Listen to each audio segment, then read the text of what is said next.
Hello, nerds and nerdettes. Welcome back to the channel where once again we have a new review for you guys on yet another Rick Remender title that was somewhat released somewhat recently, and that is none other than Tokyo Ghost, a highly anticipated story for me. I've heard nothing but good things, so I was super pumped to jump in, and I'm even more pumped to share this review for you.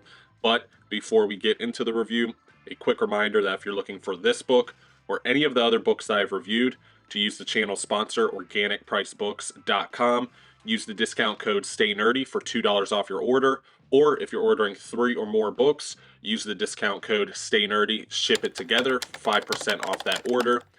Also, for my manga lovers, I am a Right Stuff affiliate, so if you'd like to help support the channel and use my link down below when ordering from Right Stuff, I'd be very grateful for that. Both the code for Organic Price Books and Right Stuff are great ways to help support the channel, so thank you again for that. But without further ado, let's get into the book itself. So this does have a cover price of $39.99, and it does have a page count of 272 pages. So it's not a decent, or it's not a large book by any means, but it is an amazing story, and I cannot wait to jump into it, talk a little bit about Rick Remender's story that he's telling, and take a look at Sean Murphy's beautiful art. But we can go ahead and jump into the book now. And here we are, the highly anticipated Tokyo Ghost, a very beautiful book. I always like to make note with these Rick Remender titles that this is actually larger than a Marvel omnibus. This is more the size of a DC Absolute. So you are getting oversized artwork and just a better product overall, from spine to the binding to even the paper stock and the cover itself. So definitely a highlight there that I like to make note of. But let's move Vader out of the way and take a quick look at the spine of the book, which is fairly simplistic, not too much to it, just white lettering, and it is the complete edition.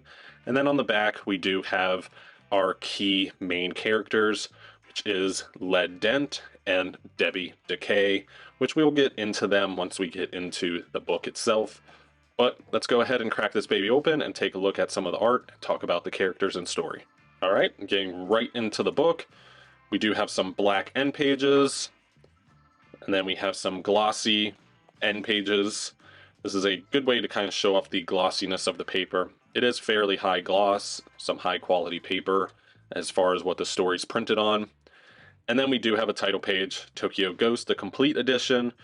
Everything written by Rick Remender. Art is all done by Sean Murphy. Colors, Matt Hollingsworth. Letterer, Russ Wooten, and then the editor, Sebastian Gerner. Some big names on this book, especially Rick Remender and Sean Murphy, that pretty much need no introduction at all.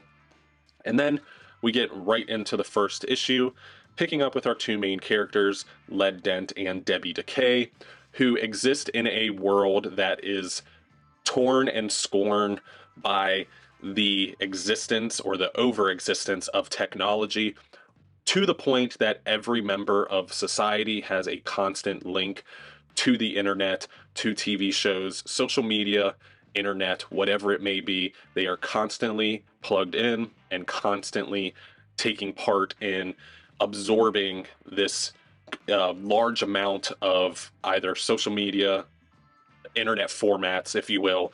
And it gets to the point where the majority of society has been completely and totally desensitized, having a borderline no interaction with one another, really only existing to get the next fix, the next addiction fix for the internet.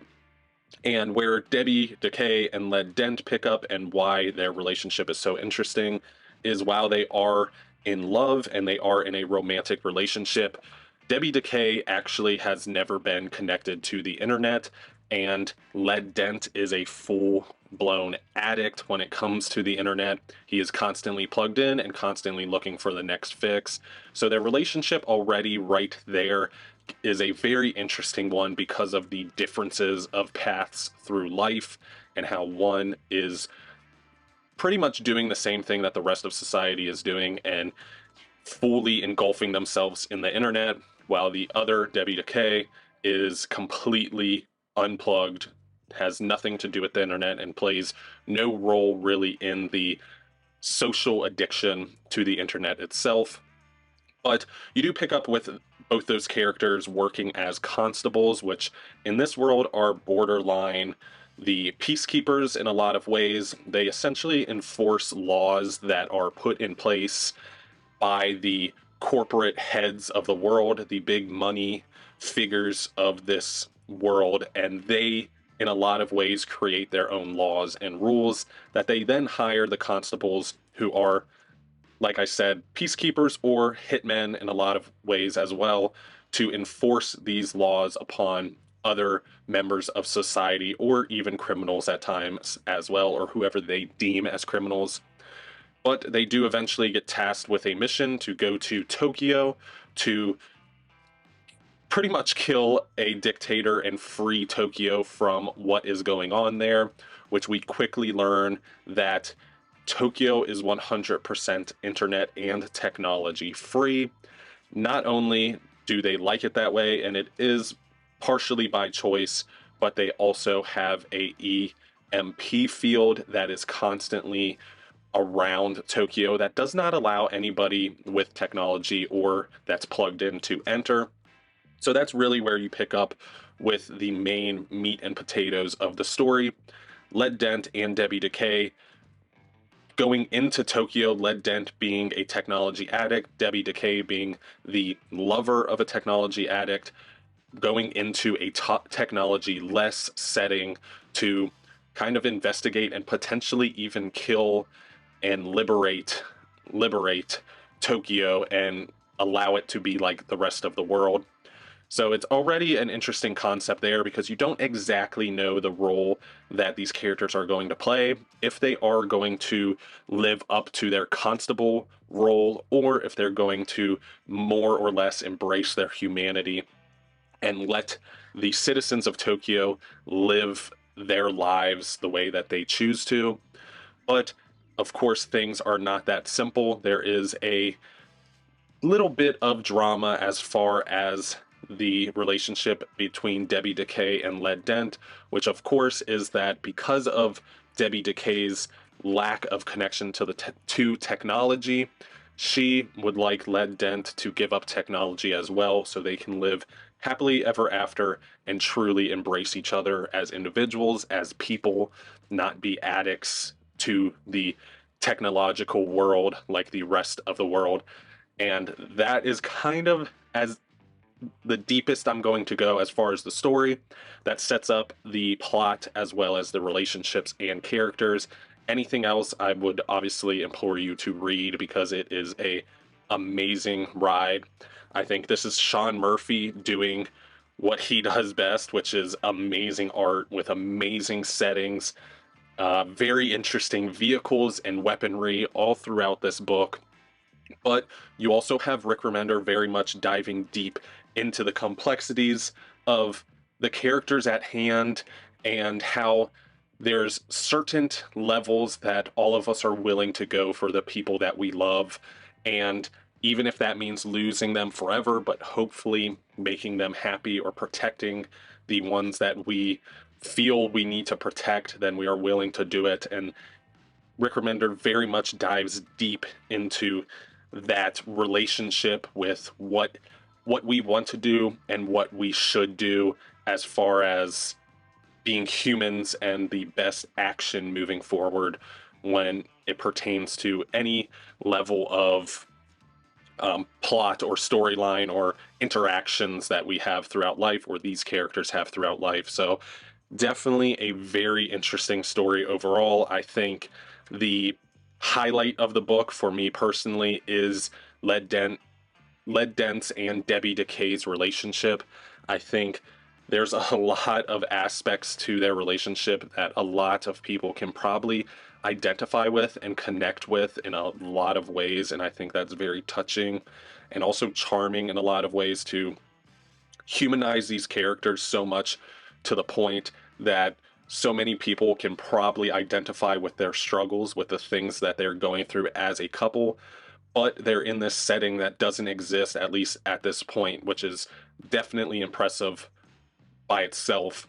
but you add in the fact that he tells this beautiful story that has a lot to do with morals and ethics and kind of what the best route moving forward for humanity is in this setting that the story is being told in. Absolutely magnificent. This is such an amazing story. I heard nothing but good things, and it definitely makes sense now.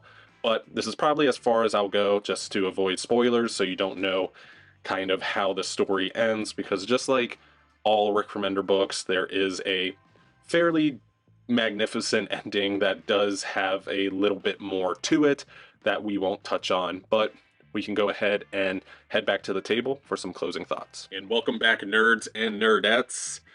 Huge fan of this book. Before I even started my reading process with this story, I almost knew almost immediately that it was going to be something that was going to resonate with me, something that I was going to enjoy, and sure enough, it was exactly that. Rick Remender tells a story in a very much post-apocalyptic or borderline post-apocalyptic world where society and humanity has pretty much thrown all ambition to the wayside, all person-to-person interactions to the wayside, and replaced it with that of technology, having a permanent link to the internet, TV shows, televisions, applications, whatever it may be, at all times, so they are constantly plugged in and getting desensitized pretty much by these shows, apps, and websites, whatever it may be that they're looking up or watching. And I think that is such an interesting concept, especially in a world that we are quickly moving more and more forward with technology, and it seems like technology is playing more and more of a role in a lot of our lives, from our phones to our TVs, and a lot of them are linked. And you see often a lot of people kind of getting wrapped up in that world rather than the actual world that is at hand, that is right in front of our faces. And I think that is there's a great message within that dialogue and within that story that's being told throughout this entire book. You also have art by Sean Murphy, who needs really no introduction at all. He completely knocks it out of the park through this entire book. From gruesome scenes to beautiful landscapes to character designs, he absolutely kills it in all avenues. He definitely knows what he's doing when it comes to not only internals, but also some of these covers as well. Flipping through the book and getting to the next issue, and the cover just almost immediately pulling you in because of the character that's making an appearance on it, or maybe the scenery or setting that's making an appearance on it as well.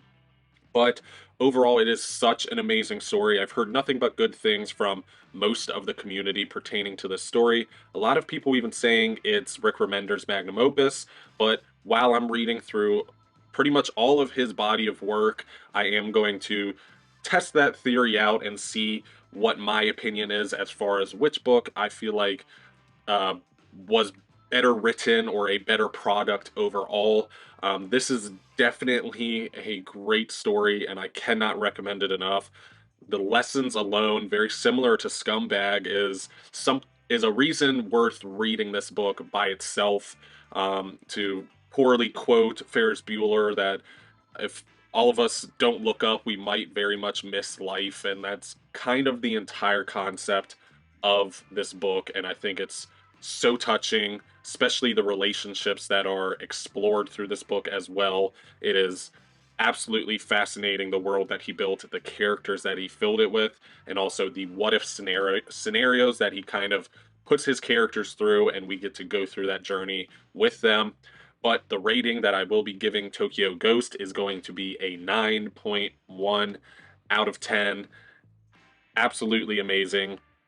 I cannot talk highly enough about it. I think it is a charming yet touching story that is being told in a not so charming setting, but it really pulls you in and makes you not only feel but think at the same time. And I think that's one of the best aspects about a lot of Rick Remender's books, including this one. And that does wrap up today's review, so thank you so much for watching as always.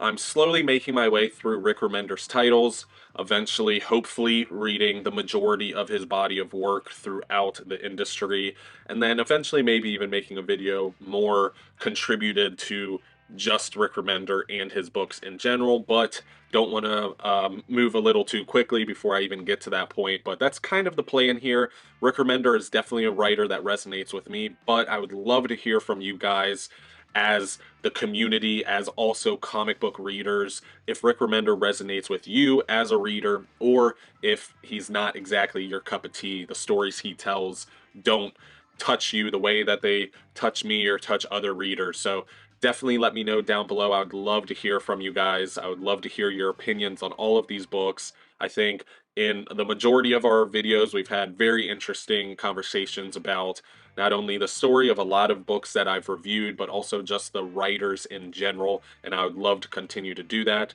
But if you are not a part of the Illuminati, then please hit that subscribe button to join the Illuminati today. And if you did enjoy the video or the review that you watched today, you can hit that bell icon. That way you can get notified anytime I put out content. And if you could do me a favor and hit that thumbs up icon, we are currently trying to hit our next milestone of 1K subscribers, and that will definitely help moving forward towards that goal. But other than that, thank you so much for watching. Once again, love and support, just leaving me speechless as always. And of course, stay nerdy.